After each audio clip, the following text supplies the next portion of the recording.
అందరికీ నమస్కారం. Daily current affairs. ఫిబ్రవరి 4న అంతర్జాతీయ ప్రపంచ క్యాన్సర్ దినోత్సవాన్ని నిర్వహించి క్యాన్సర్ నిర్వహణపై అవగాహన కల్పిస్తారు.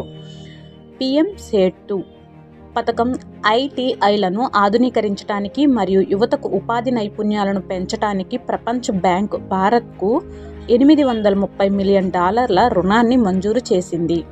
బడ్జెట్ 2026-27 కేంద్ర ఆర్థిక మంత్రి దివ్యాంగుల కోసం దివ్యాంగ జన్ కౌశల్ యోజన, దివ్యాంగ సహారా యోజన వంటి కొత్త పథకాలను ప్రకటించారు.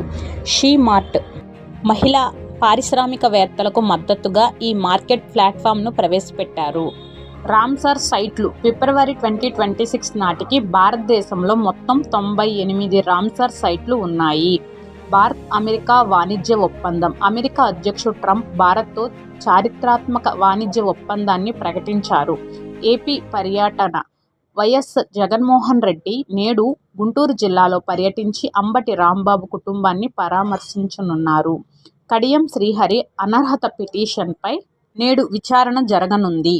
మహారాష్ట్రలోని సోలాపూర్ మేయర్గా తెలుగు వ్యక్తి వినాయక్ రామకృష్ణ కొన్యల్ ఏకగ్రీవంగా ఎన్నికయ్యారు. ఫిబ్రవరి 18న మైక్రోసాఫ్ట్ వ్యవస్థాపకుడు బిల్ గేట్స్ అమరావతిని సందర్శించే అవకాశం ఉంది. వడ్డీ రేట్లపై నిర్ణయం తీసుకోవడానికి reserve bank of India monetary policy committee సమావేశం నేటి నుండి అంటే ఫిబ్రవరి 4 నుండి 6 వరకు ప్రారంభం కానున్నది. టిబెటన్ ఆధ్యాత్మిక గురువు దలైలామా తన తొలి గ్రామీణ అవార్డును గెలుచుకున్నారు. ఈ వీడియో నచ్చితే ప్లీజ్ లైక్ మీ. మన ఛానల్ని ఫస్ట్గా చూస్తున్న సబ్స్క్రైబ్ చేసుకోండి.